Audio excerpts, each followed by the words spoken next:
quieres saber sobre Dios, aquí está el libro de Romanos.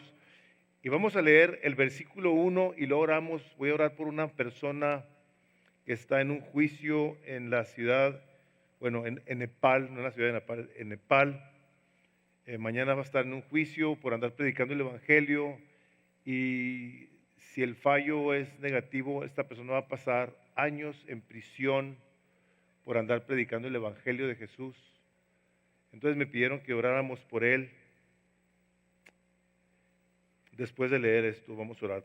Dice así: Pablo, siervo de Jesucristo, llamado a ser apóstol, apartado para el Evangelio de Dios. Padre, queremos agradecerte que nos hayas provisto de semejante libro, Dios, de tu palabra en sí, de toda tu palabra, pero que el día de hoy estamos ante esta parte de la Escritura, la cual deseamos que tu Espíritu Santo hable a nuestros corazones y nos ilumine y toque nuestro corazón de tal manera que podamos ser transformados por tu poder, por tu presencia. Y Padre, tomamos este momento para pedirte por esa persona y los hermanos que están ahí en la iglesia en Nepal. Padre, ten misericordia y extiende tu poderosa mano a la gente que va a juzgar a este hombre, mi Dios. Ten misericordia de él. Te pedimos que intervengas a favor de la iglesia en la que él se congrega. Te pedimos que los bendigas, Padre, y que las oraciones que hemos hecho por tantas etnias, por tantos grupos étnicos alrededor del mundo, desde que nos hablaste acerca de ir a ser discípulos en todas las naciones, que des oído a de ellas, y especialmente te pedimos por esta, Padre. Venga tu reino a este hombre y a todas las personas que irán a juzgarlo. Ten misericordia, Padre, y ten misericordia de nosotros, de tal manera que seamos testigos mientras podemos, en un país en el que aún hay libertad de expresión. Te pedimos que las sigas cuidando y que no desperdiciemos el tiempo para hacer aquello que nos has mandado, pues te lo pedimos, Padre, en el nombre de Jesús. Amén. Pueden tomar asiento. Leía una parte que me encontré en un libro que dije, esto puede ser apto para hablar acerca de lo que vamos a ver el día de hoy. Dice la historia que leí así, dice: para poder ser libre, para poder navegar en el mar, fíjense esto, se tiene que ser esclavo de una brújula. Para andar libre, tienes que ser esclavo de una brújula. Toda libertad tiene su correspondiente esclavitud. Usted puede ser libre del cepillo de dientes, espero que nadie aquí lo sea, y ser esclavo de las caries. Y aquí le faltó y del mal aliento. O al revés, un esclavo del cepillo de dientes y libre de las caries.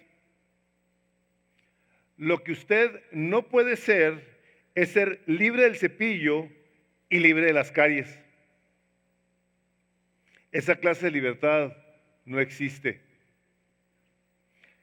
Por naturaleza es lo que queremos, absoluta libertad. Pero es imposible de conseguir, eso no existe. El atleta puede ser esclavo del entrenamiento y ganar. Se someten a los entrenamientos tremendos, las dietas rigurosas, los horarios increíbles. O puede estar libre del entrenamiento y perder, fracasar. El vendedor puede ser esclavo de las buenas técnicas de ventas y tener éxito, o puede tener malas técnicas de ventas y morirse de hambre.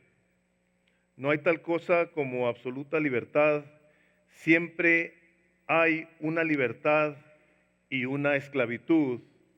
Y el autor del artículo ese que leía decía, usted decide y escoge. Una de las claves de la vida es pues elegir bien sus libertades y sus esclavitudes. Eso también es cierto en nuestra relación con Dios. Escuchen esto. No podemos servir a Dios y al pecado a la misma vez. Uno de los dos va a ser nuestro Señor. Usted decide, usted escoge. No puedes tú servir a Dios y al pecado a la vez. Uno de los dos va a ser tu Señor. Esta parte de la Escritura nos habla de un hombre que tomó una decisión. Y vamos a ver la decisión que hubo tomado y que me impresiona, porque un individuo tomó una decisión que nos está afectando a nosotros después de 2000 años. ¿Tú te has puesto a pensar que hay decisiones que tú puedas tomar que van a afectar a tus generaciones, para bien o para mal? Entonces este hombre fue un hombre que tomó una decisión y que mi deseo el día de hoy es que podamos verlo e imitarlo. Pablo es un hombre que escribió en varias partes de la Escritura y dijo, sed imitadores de mí como yo soy de Dios.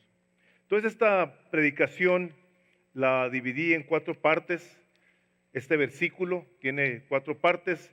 La primera de ellas es cómo empieza esta carta. Me llama la atención. Pablo. Pablo de Tarso es la primera parte. La segunda es esclavo de Jesucristo. Aquí en nuestras Biblias dice Pablo, siervo de Jesucristo. La palabra original es doulos, es esclavo.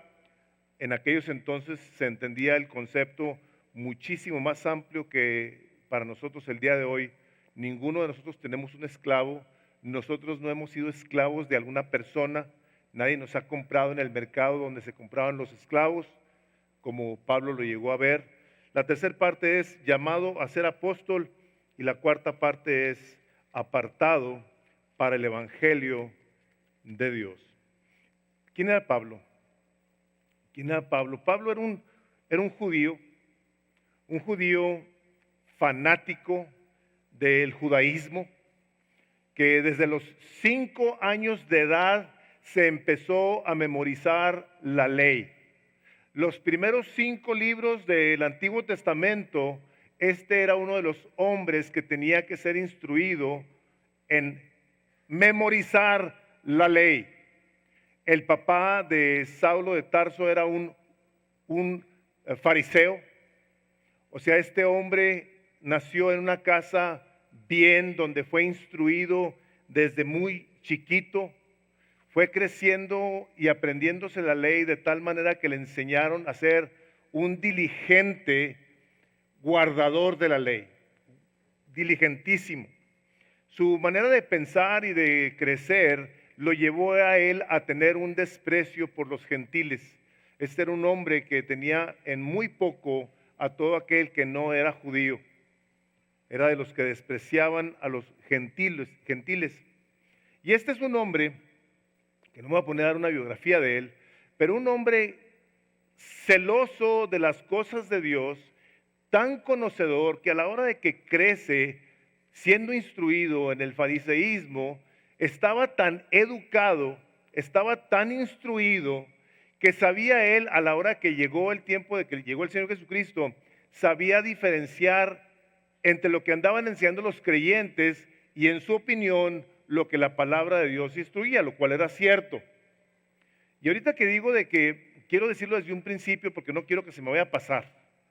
Cuando estás aquí arriba, se te vienen cosas y luego se te olvidan, si ya las dijiste o si no. Voy a hacer mención de que Pablo era un hombre muy, muy inteligente. Era un hombre sumamente bien instruido. O sea, para tú ser fariseo tenías que estar en la escuela, y déjenme les digo, a los fariseos que tenían su rabino, por supuesto, todos tenían un rabino, andaban con ellos desde muy chiquitos. O sea, la escuela de los rabinos era que anduvieran sus discípulos con ellos, viendo cómo comían, cómo oraban, cómo se acostaban, cómo iban al baño. Iban con ellos. Yo me hubiera dicho para atrás. Llegó a haber rabinos que caminaban mal, rengueaban algunos. Los aprendices rengueaban igual que ellos. O sea, estos estudiantes aprendían de sus maestros de tal manera que querían ser como su maestro. Y este hombre, que desde muy pequeño crece siendo instruido, crece lleno de orgullo, de prepotencia, de arrogancia, de soberbia. ¿Por qué? Porque aparte de que era un fariseo, era un romano. Y romano, en aquellos entonces, tendremos opiniones diferentes, pero todo el mundo sabemos que todo el mundo se quiere venir a Estados Unidos. Es como decir el día de hoy, soy americano. Es una nacionalidad que tiene muchos privilegios. Pablo era romano. En el capítulo 22 del libro de los Hechos dice, yo de cierto soy judío, dice, nacido en Tarso de Cilicia, dice, pero criado en esta ciudad, instruido a los pies de Gamaliel, o sea, un fariseo, un maestro muy importante. Este era un hombre que había crecido viendo a un maestro de la ley, sumamente respetado. Estrictamente, dice el capítulo 22 de Hechos, versículo 3, conforme a la ley de nuestros padres, o sea, estrictamente, celoso de Dios. Es un hombre celoso, o sea, tú no podías hablar cosas que no hicieran sentido a lo que estaba escrito, porque este hombre te iba a decir que estabas mal. Estos hombres eran tan arrogantes que si venía un pagano, una persona que no fuera judía, en la banqueta se cruzaban la calle para no saludarlo, porque se podían contaminar con sus pecados. En el versículo 3 ahí mismo de Hechos dice, en Filipenses 3 ahí dice, en cuanto al celo, dice, perseguidor de la iglesia, en cuanto a la justicia que es en la ley. Fíjense la palabra que utiliza Pablo. Irreprensible. O sea, no había un solo aspecto en la vida de Pablo en el que tú le pudieras llamar la atención. Hagan de cuenta que el día de hoy alguien les dijera, yo soy un cristiano irreprensible, no hay nada en mí que tú puedas ver y me puedas decir que necesito crecer en ello, que necesito madurar. Soy irreprensible, no hay reprensión en mí. O sea, estamos hablando de un hombre sumamente cuidadoso de la religión, de su fariseísmo. Y puesto que era un hombre que había sido instruido en el judaísmo desde que estaba chiquito, les digo, tenía bien identificado qué era lo que andaban enseñando los cristianos. Y empieza a desarrollarse en él podemos decir, un odio. No dice, la Biblia no dice en ninguna parte que lo odiaba, pero seguramente que sí los odiaba, pues los perseguía a la iglesia de Jesucristo al punto de que se encontraba uno, lo arrestaba porque tenía autoridad de llevarlo a que lo juzgaran y luego lo pudieran matar. Este hombre era un anticristiano, un anticristo se pudiera decir, un blasfemo. O sea, él estaba tan seguro de lo que creía que decía, cualquiera que se oponga a esto, lo voy a perseguir y voy a acabar con este cristianismo. Este era Pablo. Ahora les mencionaba yo de su educación. Y vuelvo a repetirlo, yo no quiero que aquí alguien vaya a pensar, pues si son así tan educados los bíblicos, ¿qué nos queda a nosotros? Déjenme les digo aquí, nosotros no calificamos en la categoría de Pablo, nosotros no caemos ahí, ¿ok? Nadie, aquí. Pero Dios lo usó de una manera muy poderosa, por tanto conocimiento que tenía. Esto es en el Nuevo Testamento. Pablo escribe el 28% del Nuevo Testamento. 12 de las cartas que están en el Nuevo Testamento escribió Pablo. El Antiguo Testamento, ¿a quién escoge Dios para usar de una manera poderosísima? Es a Moisés. Era un hombre sumamente educado. Dice en el libro de los Hechos, precisamente el capítulo 7, dice: fue enseñado Moisés en toda la sabiduría de los egipcios. Secular, ¿ok? Estamos hablando de una educación completamente antibíblica. Tenían dioses y etcétera, etcétera. Dice, y era poderoso en sus palabras y en sus obras. Tenemos a un hombre del Antiguo Testamento educadote, instruido también desde chiquito, creció en la casa del faraón, tenía sus maestros, le enseñaban todo ese tipo de cosas. Lo usa Dios de una manera sumamente poderosa. Y a otro escritor que quiero mencionar también, aunado al club de Pablo, es a un doctor, es a Lucas. Lucas era un médico. Lucas escribió otro 28% del Nuevo Testamento. ¿Por qué? Por la mente. Mentes sumamente habilitadas por Dios, con una retención tremenda. A mí me impresionan los doctores cómo se recuerdan medicinas y saben tantas cosas que digo yo, ¿qué mentes? Son dados por Dios esos dones. ¿Por qué hago mención de ello aprovechando que estamos hablando de Pablo? Te voy a decir por qué y te suplico que lo tomes en cuenta.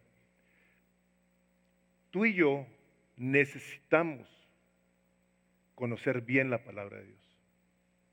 Tú no tienes que ser uno que tenga una mente de ese calibre, porque Dios ha hecho de personas que no saben ni leer ni escribir, para hacer cosas, hazañas, cosas increíbles. Pero eso no nos da a nosotros una licencia para decir, pues al cabo Dios usa a todos, vea lo vil y lo menospreciado del mundo, pues yo soy bien burrote, pues no le voy a estudiar a la palabra de Dios. No, no, no, no, no, no. Creced en el conocimiento de la palabra de Dios. Nosotros necesitamos, hermanos, ser capacitados por Dios a través del conocimiento de la palabra de Dios para hacer la obra de Dios. Tú y yo estamos llamados a servir a Dios. Y conforme va a ir pasando el tiempo en esta congregación, tú vas a irte viendo cada vez más involucrado en enseñarle a alguien la palabra de Dios. Eso te lo puedo garantizar si tú eres una persona que has conocido a Jesús como lo conoció este hombre. Hay un comentario del libro de Romanos que dice, que lo escribe Charles Hodge, dice, Pablo era un apóstol, dice, y tal vez el más ampliamente utilizado por Dios, pues era un hombre muy culto. A los jóvenes les quiero decir, jóvenes, no menosprecien su educación pensando, al cabo que, pues yo soy cristiano y no es importante. Estos hombres fueron enseñados en literatura que no era cristiana. Crecieron, en el caso de Moisés, conociendo cosas de todo. Lucas, de todo. Saulo de Tarso, de todo. Y su inteligencia, a la hora de que vinieron al conocimiento de Dios, la utilizó para su gloria. Así es que yo te quiero decir lo siguiente, el don que tú tienes en la profesión que tú tengas, si tienes una profesión, no importa si no la tienes, Dios te ha capacitado a ti para hacer su voluntad. Y es importante que bajo esta óptica, tú y yo podemos pensar, yo quiero ser un buen, y le pones el nombre de lo que tú haces, una buena ama de casa, una buena mamá, un buen papá, si estás retirado, un buen retirado, si estás viuda, una buena viuda. O sea, que tú seas una persona que en lo que el Espíritu de Dios te ha dado, tú busques cómo sobresales para la gloria de Dios. Pues lo que tienes, independientemente de lo que tengas, es un don de Dios. Este hombre tan inteligente, que de repente, tan celoso de su farisaísmo, tan odiador, es una palabra nueva, odiador de la iglesia, tan convencido de todo lo que sabía. ¿Qué le pasó? ¿Qué le pasó a este hombre que era un perseguidor de la iglesia y de repente le pasa algo que no únicamente lo lleva a amar a esa iglesia, sino que se ve como un esclavo de Jesucristo? Nosotros sí nos tenemos que preguntar, ¿cuál fue la evidencia de lo que Pablo vio? ¿Qué vio? ¿Qué escuchó? Que reconsiderara su posición como un perseguidor de la iglesia. Este cambio tan radical que lo llevó a de repente, de un día ser un perseguidor de la iglesia, a unos días después ser un predicador del evangelio. ¿Qué hechos?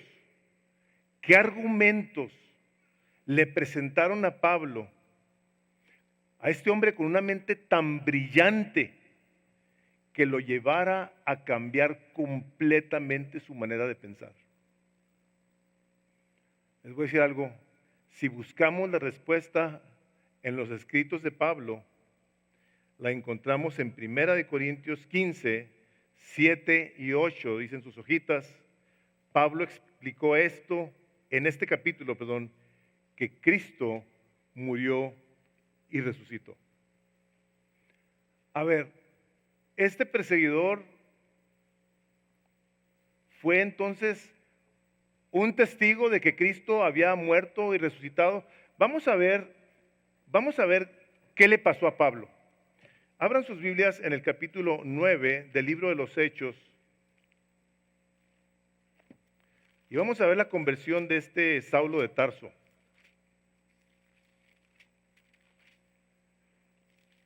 Dice el capítulo 9, en muchas Biblias dice ahí la conversión de Saulo. Fíjense las palabras que utiliza aquí Lucas, el doctor, que no conoció a Jesús en persona, fue un historiador que se puso a recopilar todos los datos, a preguntarle a toda la gente que se pudo haber topado, les empezó a preguntar todos los datos para luego mandarle una carta a un hombre llamado Teófilo. Nadie sabemos específicamente quién era ese Teófilo. Dice en el capítulo 9 del libro de los Hechos, Saulo respirando, imagínenlo así como un toro, así, respirando aún amenazas y muerte contra los discípulos del Señor. Este era un maligno. Dice, vino al sumo sacerdote y le pidió cartas para las sinagogas de Damasco, a fin de que se hallase algunos hombres o mujeres de este camino, les decían los cristianos del camino, los trajese presos a Jerusalén. Mas yendo por el camino aconteció que al llegar cerca de Damasco, repentinamente le rodeó un resplandor de luz del cielo, y cayendo en tierra, no dice que de ningún caballo, en alguna Biblia dice que cayó de un caballo, aquí. No hay caballos aquí, ¿ok? Les digo esto porque mucha gente dice se cayó el caballo. Yo no me lo he encontrado el caballo. Cayendo en tierra, oyó una voz que le decía, Saulo, Saulo, ¿por qué me persigues? Una voz del cielo. Él le dijo, ¿quién eres? Curios o Quirios. Y le dijo, yo soy Jesús, a quien tú persigues. Dura cosa te es dar coces contra el aguijón. Las carretas, ¿sí? ¿Han visto las carretas? Que traen un palo aquí van los caballos, y luego aquí traen un palo, y luego aquí las riendas. Si el caballo tiraba patadas, aquí hay un pico. Entonces le dice el Señor a Pablo, dura cosa te es darle patadas al clavo. Esas fueron las primeras palabras que Pablo escucha de Jesús. O sea, dices tú, ay caray, o sea, este fue el argumento. Esto fue lo que lo convenció. O sea, qué tremendo que le andas tirando patadas a los clavos, Pablo. No. Y le dice, él temblando y temeroso, le dijo, Señor, ¿qué quieres que yo haga? ¡Pum! De no conocer a Jesús, ahora le dice, Kyrios. O sea, Kyrios era la palabra Señor. Señor, pero Señor del cielo. ¿Qué quieres que yo haga? Y el Señor le dijo, levántate y entra en la ciudad y se te dirá lo que debes de hacer. Y los hombres que iban con Saulo se pararon atónitos, oyendo a la verdad la voz, mas sin ver a nadie. Entonces Saulo se levantó de tierra y abriendo los ojos no veía a nadie. Así que llevándole por la mano le metieron en Damasco, en donde estuvo 3 días sin ver y no comió nada. Se quedó ciego. Esta luz lo dejó ciego. Se cae al suelo, lo toman de la mano y sigue diciendo en el versículo 10. Había entonces en Damasco un discípulo llamado Ananías, a quien el Señor dijo en visión, Ananías. Y él respondió, heme aquí, Señor. Y el Señor le dijo, levántate y ve a la calle que se llama Derecha y busca en casa de Judas a uno llamado Saulo de Tarso, porque he aquí, él ora. Y ha visto en visión a un varón llamado Ananías, así que entra y ponle las manos encima para que recobre la vista. Entonces Ananías respondió, Señor, he oído de muchos acerca de este hombre, cuántos males ha hecho a tus santos en Jerusalén. Y aún aquí tiene autoridad de los principales sacerdotes para prender a todos los que invocan tu nombre. Vean lo que le dijo el Señor.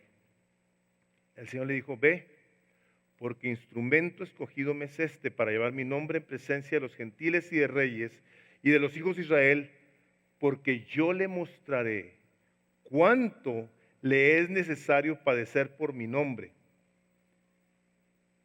¿Cuánto va a sufrir este hombre por andar predicando mi palabra? Eso le dijo. Fue entonces Ananías y entró en la casa y poniendo sobre él las manos, dijo, hermano Saulo, ya lo recibe como hermano, el Señor Jesús, que se te apareció en el camino por donde venías, me ha enviado para que recibas la vista y seas lleno del Espíritu Santo. Y al momento le cayeron de los ojos sus escamas, como escamas, y recibió al instante la vista, y levantándose, fíjense la obediencia, levantándose, fue bautizado. Y habiendo tomado alimento, recobró fuerzas y estuvo Saulo por algunos días con los discípulos que estaban en Damasco. Y vean lo que sigue diciendo el siguiente versículo. Enseguida predicaba Cristo en las sinagogas.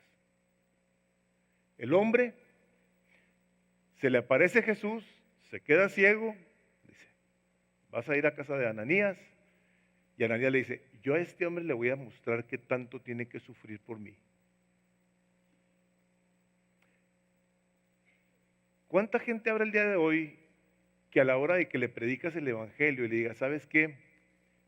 El que tú le entregues tu vida a Cristo va a hacer que sufras mucho si, como dice la palabra de Dios, todos los que quieren vivir piadosamente sufrirán persecución, seguirán en el camino?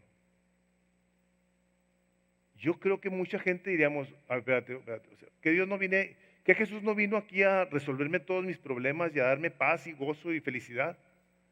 Pues sí te la vino a dar, nomás que vas a sufrir, porque Él te lo prometió. Él sí prometió esto. En el mundo tendréis aflicción, nomás confía. Todo lo que pase en tu vida, si me amas, va a obrar para tu bien. Entonces este hombre, imagínense que oye estas palabras y no únicamente ahora pasa a ser un hermano, sino que dice, Pablo, esclavo de Jesucristo. Esta segunda parte nos habla de que Pablo se hizo un esclavo.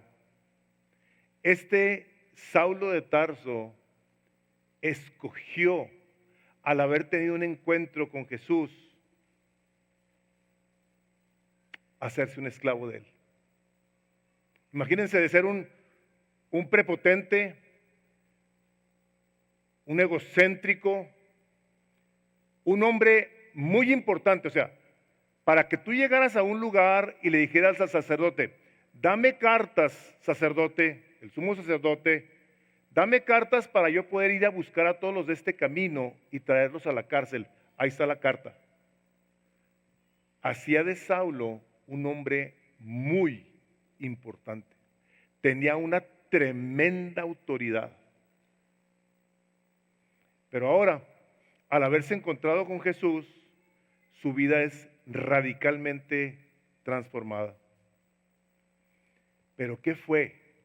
¿Qué fue lo que escuchó, lo que le dijeron? Yo imagino que Ananías le ha de haber dicho, ¿sabes qué me dijo el Señor? Que vas a sufrir por andar predicando el evangelio de Jesucristo. Yo sí creo que le haya dicho, no dice aquí, pero él sabía, porque eventualmente él lo expresa sabiendo que él estaba para morir. El haberse encontrado, escuchen esto, el haberse encontrado con el Cristo que todos estos cristianos andaban predicando y haberlo oído, él oyó. Jesús se le apareció, dice que los otros nomás oyeron la voz y estaban atónitos. Pero dice que a él se le apareció. Él vio a este Jesús que andaban predicando, lo vio resucitado.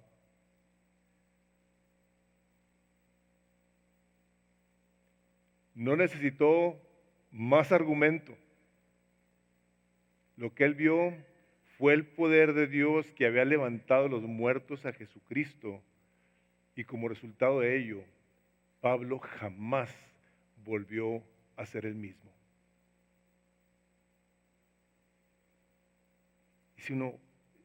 Y fue suficiente como para que lo haya visto resucitado y haya cambiado tan drásticamente su vida. ¿Qué fue la interacción de este pagano, de este blasfemo, que andaba persiguiendo a la iglesia? Y por eso les hago tanto énfasis, hermanos. Cuidado con la iglesia, porque es el cuerpo de Cristo. Jesús le dijo, me estás persiguiendo a mí. Andaba persiguiendo a la iglesia.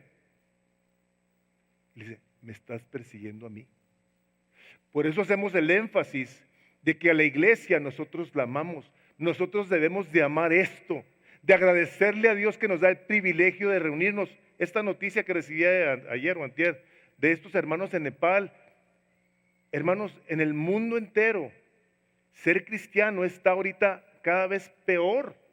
En China vuelve otra vez aquella persecución de la que escuchamos hace tantos años.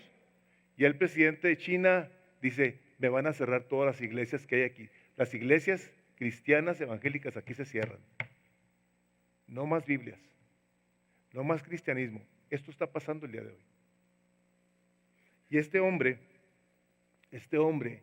que andaba persiguiéndola, como la persiguen tantas personas el día de hoy a la iglesia, tuvo un encuentro con Jesús, pero al haber estado enfrente de él, algo le pasó. Algo le pasó. Le puse aquí un recuadro que dice que Pablo fue cautivado, dice, por el amor de Jesús. Se quedó enamorado del amante de su alma, y fue ese amor por Jesús lo que puede explicar la naturaleza y diligencia con la que Pablo lo sirvió. Cuando Pablo se encuentra con Jesucristo, tiene él una experiencia tan tremenda, que escribe él en el libro de los Gálatas esto. El capítulo 2 del libro de Gálatas dice así: y con Cristo estoy juntamente crucificado, y ya no vivo yo, mas vive Cristo en mí. Y lo que ahora vivo en la carne, lo vivo en la fe del Hijo del Hombre. Y dice esto, el cual me amó y se entregó a sí mismo por mí. Pablo, cuando se encuentra con Jesucristo, conoce el amor de Jesucristo, lo llena de su amor, y ahora Pablo toma la decisión de vivir el resto de su vida como un esclavo del Señor, porque su entendimiento de la palabra Señor era la correcta. ¿Qué quieres que yo haga? Tú mandas. Yo soy aquí tu esclavo, Señor. Tú mándame lo que quieras. Tú me dices que brinque, me dices hasta qué altura brinco. Que vaya, yo voy, que venga y vengo, que me arrodille, me arrodillo. La mente de Pablo fue cautivada por el señorío de Cristo, sí, pero por su amor. Un amor que traspasó su alma y que todos aquellos argumentos que traía este hombre tan tremendos para justificar su maldad se desaparecieron. Yo en ocasiones creo que nosotros queremos predicar el evangelio a la gente desde el punto de vista intelectual y no necesariamente desde el punto de vista afectivo. Jesús nos ama de tal manera que nuestras vidas pueden ser completamente transformadas ante tal amor que ahora nos ha dejado aquí escritos, y que lo podemos experimentar de una manera íntima, personal. Yo no sé si el Espíritu de Dios quiso que Pablo se cayera al suelo para de cierto modo darnos a nosotros una analogía de la cual podemos decir, hay que caernos. Y de ahí del suelo decirle a Jesús, ¿qué quieres que yo haga, Señor? Yo quiero ser tu esclavo. Este es el amo, el mejor amo en todo el universo. Porque no únicamente dice, me amó, sino que se entregó por mí. A la hora de que Pablo se presenta como un esclavo de Jesucristo, sabía él que Jesús lo había venido a comprar del poder del pecado y de la muerte. Él veía cómo vendían a los esclavos. Y Pablo, cuando conoció a Jesús, entendió que Jesucristo se había quedado en el lugar de Pablo. Tú sales de esa esclavitud del pecado y ahora me puedes servir a mí. Yo me voy a quedar en tu lugar, para que sobre de mí caiga toda la ira. No dice así, pero lo hemos leído. Hermanos, yo no sé si nosotros comprendemos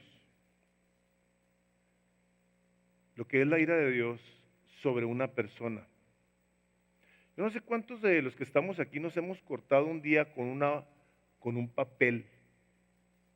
¿Sí? Y hacemos un terrible aracle. ¡Ay, mi dedo! Queremos ir a que nos cosan. Nos pegamos en el dedito chiquito con una mesa.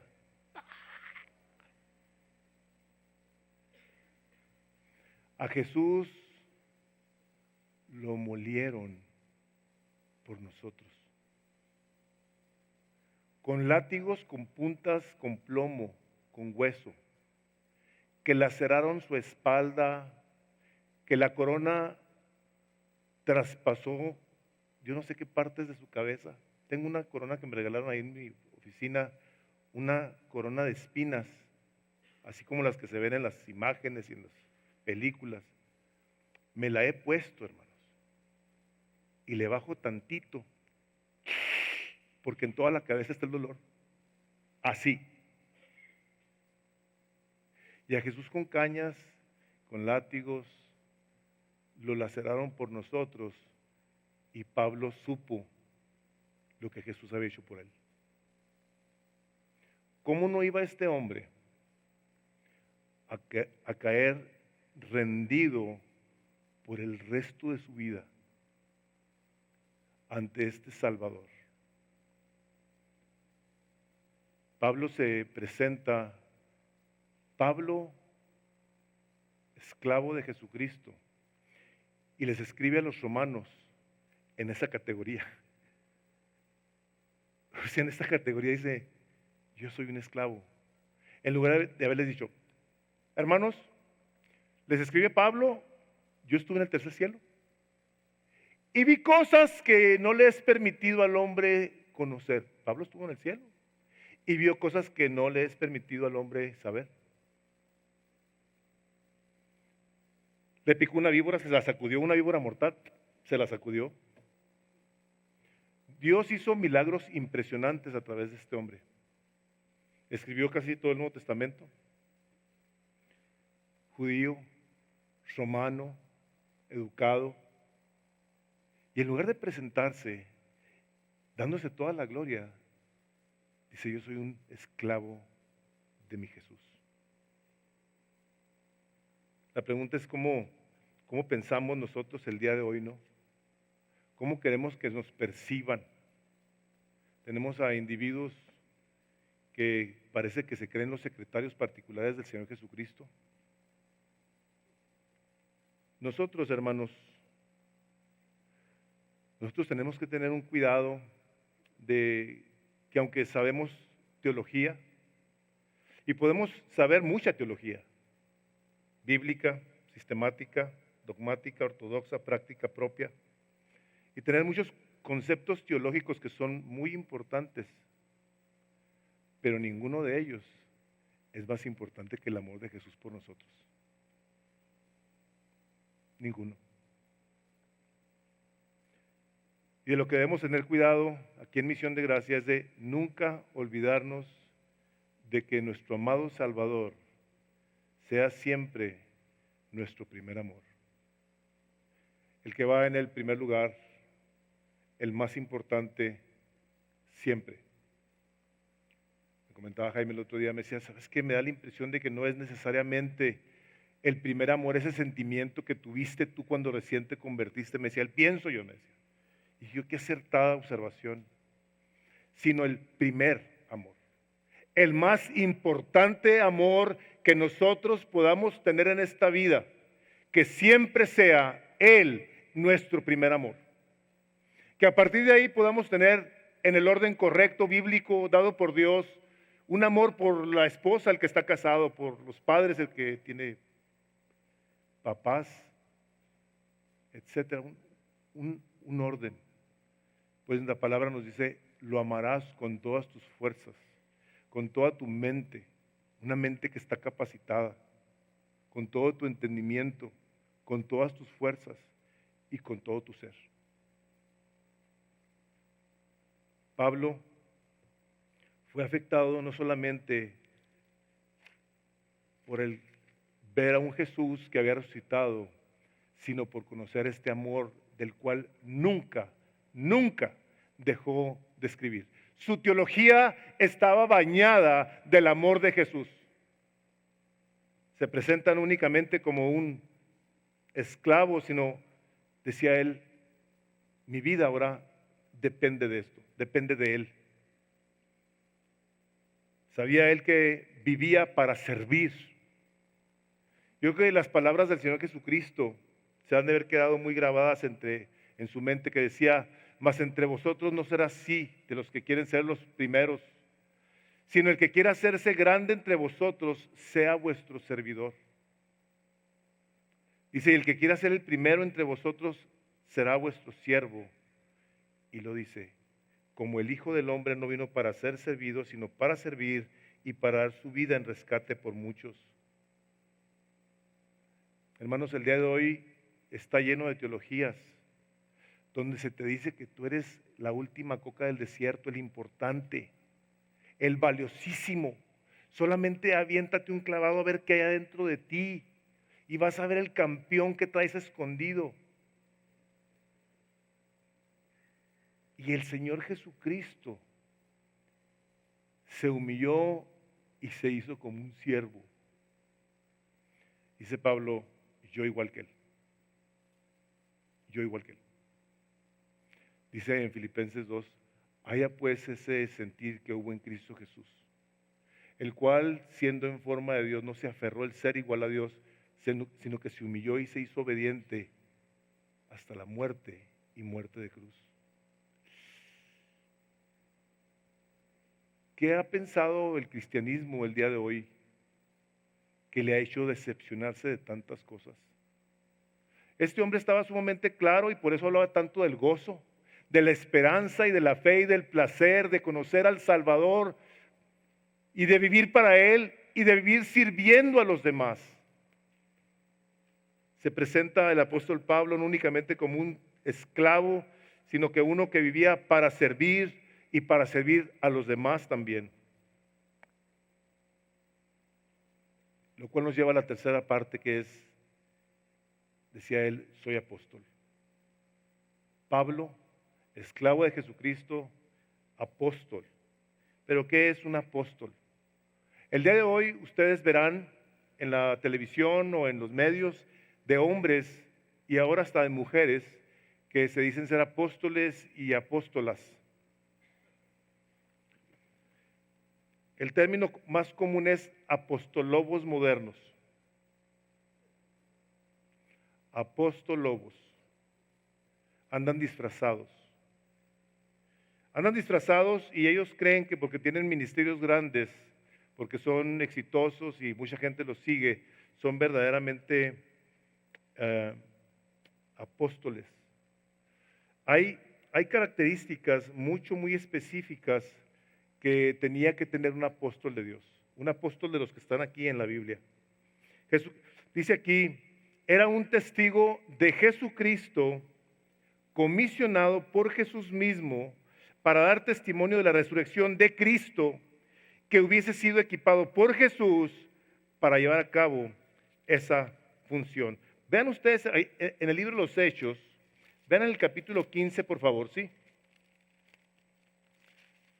El capítulo 15 del libro de los Hechos. Y la razón que lo menciono, porque si Pablo lo menciona y el día de hoy lo escuchamos tan frecuentemente, la pregunta es, ¿serán apóstoles estos ungidos que andan en limusina y con guardaespaldas? ¿Serán apóstoles? Hechos 15, vamos a ver, perdón, Hechos 1, del 15 al 26, perdón, vi el versículo, 15, 1, 15 de Hechos.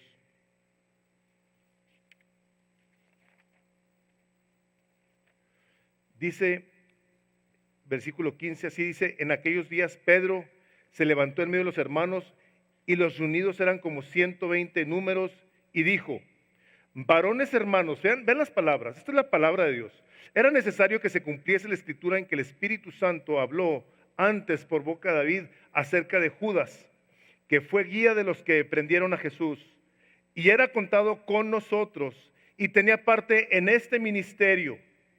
Este pues, con el salario de su iniquidad, adquirió un campo y cayendo de cabeza se reventó por la mitad y todas sus entrañas se derramaron. Y fue notorio a todos los habitantes de Jerusalén, de tal manera que se llama en su propia lengua Aceldama, que quiere decir campo de sangre, porque está escrito en el libro de los Salmos, sea hecha desierta su habitación y no haya quien more en ella, y tome otro su oficio. Entonces, vean lo que dice aquí en el 21. Es necesario pues que de estos hombres que han estado juntos con nosotros todo el tiempo que el Señor Jesús entraba y salía entre nosotros, comenzando desde el bautismo de Juan hasta el día en que entre nosotros fue recibido arriba, sea uno hecho testigo con nosotros de su resurrección. Y señalaron dos a José, llamado Barsabás, que tenía por sobrenombre Justo, y a Matías, y orando dijeron, tú, Señor, que conoces los corazones de todos, muestra cuál de estos dos has escogido, para que tome la parte de este ministerio y apostolado de que cayó Judas por transgresión para irse a su propio lugar, y les echaron las suertes, y las suertes cayó sobre Matías, y fue contado con los 11 apóstoles. Que entrara y saliera desde el principio, desde el bautismo de Juan. Los apóstoles iniciales tenían que haber visto a Jesús entre ellos. Lo tuvieron que haber visto ser crucificado, ser muerto y ser resucitado y ser tomado al cielo. Ahora les voy a preguntar algo. ¿Ustedes creen que haya alguien sobre la faz de la tierra el día de hoy que haya visto esto? Y la pregunta es, ¿y por qué se dicen apóstoles? Apóstoles es un enviado, un comisionado por el Señor Jesucristo, para que haya ido en ese tiempo a hacer las obras sobrenaturales, impresionantes, que solamente un apóstol comisionado por el Señor Jesucristo podía hacer.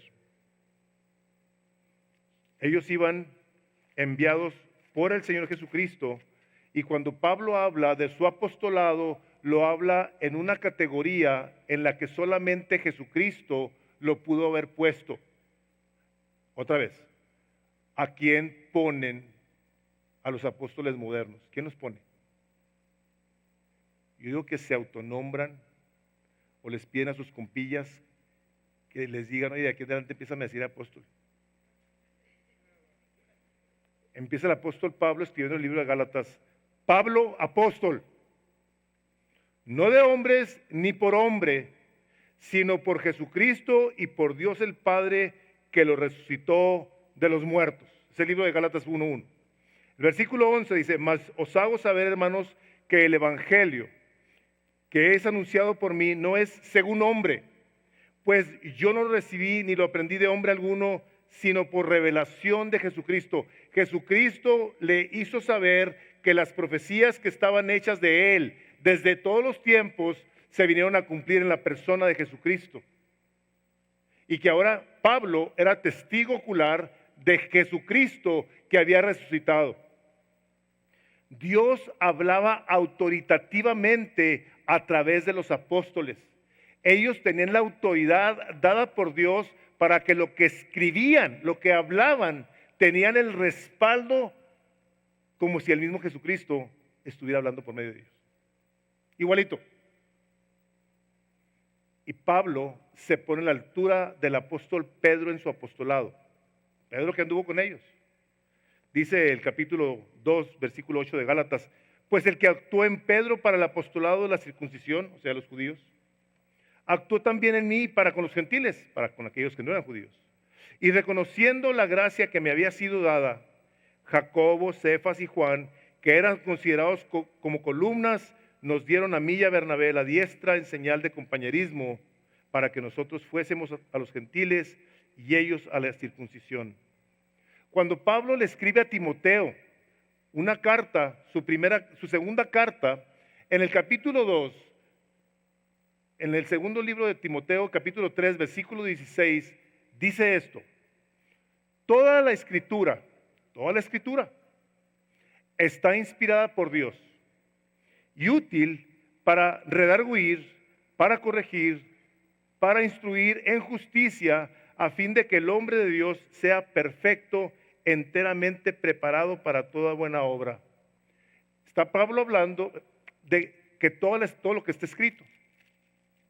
En la segunda carta de Pedro, el capítulo 3, versículo 16 igual, Pedro escribe y dice así, dice, nuestro amado hermano Pablo nos ha escrito casi en todas sus epístolas de estas cosas,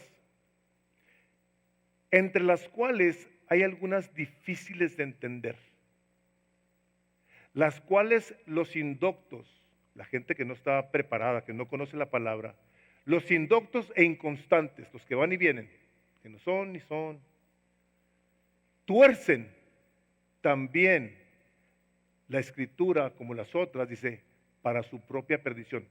Fíjense lo que está diciendo Pedro. Lo que Pablo escribe, lo que nos ha escrito, es palabra de Dios. Y hay gente que a la hora de que no lo entiende, lo tuerce, dice, y puede llevarlos a la perdición. O sea, estamos hablando de un apóstol comisionado por el Señor Jesucristo, que lo lleva precisamente a que nosotros el día de hoy recibamos, como le puse ahí, Dios nos está hablando por medio de este libro, a través de un apóstol, directamente a nuestra mente y corazón, como si Dios nos estuviera hablando directamente a cada uno de nosotros, porque esta palabra que escribió Pablo está inspirada por Dios por medio de un apóstol. Y por último, apartado para el Evangelio de Dios. Esto que se había profetizado de que vendría un Salvador. A este Salvador Pablo lo conoció y quedó cautivado por él, de tal manera que el resto de su vida se la pasó diciendo a la gente: hay buenas noticias, tú eres pecador, Cristo vino y todas las profecías que se hablaron de él se cumplieron en la persona de Jesús. Yo lo vi, pero no más lo vi, él me ama y te ama también a ti. Se dedicó a predicar estas buenas noticias que nosotros tenemos que llevarle a toda persona que el día de hoy se encuentra sin esperanza, que no sabe qué onda, si Dios lo está escuchando o no lo está escuchando, que si se puede acercar y Dios lo va a contestar. Pablo dijo: esto es lo que yo tengo que enseñar, que Él está vivo y yo soy testigo de ello. Yo soy ese hombre que lo vio y que sé que todo aquel que viene a Jesús, Él no le va a echar fuera. Y te voy a decir otra cosa, ahí lo iremos a ver más adelante. Nada ni nadie te va a poder separar de su amor. Ni el diablo, ni los ángeles, ni las pistolas, ni las espadas, ni el hambre, ni la persecución. Nada creado. Le dice: es más, ni tú. ¿Por qué? Porque tú eres creado. Ni ninguna otra cosa creada nos podrá separar del amor de Dios que es en Cristo Jesús, dice Romanos 8. Si tú el día de hoy piensas que Dios no te está escuchando, yo te tendría que llevar a que viera lo que escribió el apóstol y que lo recibieras literalmente, palabra de Dios a tu vida. Nada ni nadie me puede separar de su amor. Y todo lo que yo estoy viviendo el día de hoy, por difícil que sea, va a obrar para mi bien. Eso fue lo que Pablo se dedicó a decir: hay esperanza. No estás sufriendo en vano.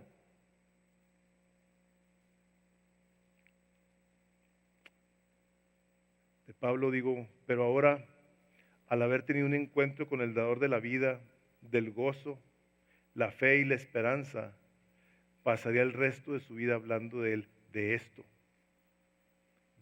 que les estoy diciendo. Nunca se recuperó Pablo de su encuentro con el Salvador, por eso se dedicó a decirles a toda la gente: estas son las buenas noticias para ti, que eres un pecador. Decía Pablo: de los pecadores, yo soy el primero, y a mí me tuvo misericordia él. ¿Qué pecado habrás cometido tú? ¿Has llevado a alguien a que lo maten porque cree en Dios? Como él, cuando mataron a Esteban, que llevaron la ropa a los pies de este Saulo que respiraba amenazas, y que Pablo dijo: mátenlo, como decían los romanos. ¿Hiciste algo peor que eso? Por eso Pablo dice: a mí, el primero de los pecadores. Por eso ahora me voy a dedicar a hablarle a toda la gente de este evangelio glorioso. Me voy a dedicar, como dice ahí, a todo el mundo. Todo el mundo, dice, tiene que vivir por algo. Pablo estaba hablando a la gente que tenía que vivir por algo. Él decía el evangelio: todo el mundo tiene que vivir por algo. Pero Jesús está argumentando que si no es vivir por Él, aquello por lo que vives te fallará. Pablo le decía: tú puedes vivir para Jesús y nunca te va a fallar. Por eso te vengo a predicar de Él, te vengo a hablar de la esperanza que Él te da, del perdón de tus pecados. No te va a echar fuera. Ven a Él, te va a recibir. Y tú vas entonces a conocer una libertad del pecado que te va a llevar a ser un esclavo de Jesús, si es que esa es tu decisión. Tú escoges, tú decides. ¿Y por qué Pablo se presenta a sí mismo como un modelo a seguir? Bueno, porque Jesús es un gran modelo de cómo vivir, cómo orar y cómo relacionarse con las personas. Pero recuerden que si Jesús es solo un modelo para nosotros, entonces no es un buen estímulo, puesto que es demasiado bueno. Nadie podría estar a la altura de su nivel. Pero Jesús vino no solo a ser un modelo, sino un Salvador. A eso vino Jesús. Y Pablo decía, imítenme a mí. Yo soy un imitador de Dios. Tú puedes escoger el día de hoy para quién vives. Tú puedes escoger si quieres vivir como un esclavo del pecado, que en tu mente puedas pensar, no, sí me puedo salir con la mía. Déjame te digo que el pecado tiene poder. El capítulo 6 de Romanos dice que vino Jesús a librarnos del poder del pecado. ¿Sabes qué es probablemente lo que puede hacer el pecado? Hacerte creer que a ti no te va a pasar nada. Este cruel amo a mucha gente le dice, tú puedes pecar, no te preocupes, a ti no te va a pasar nada.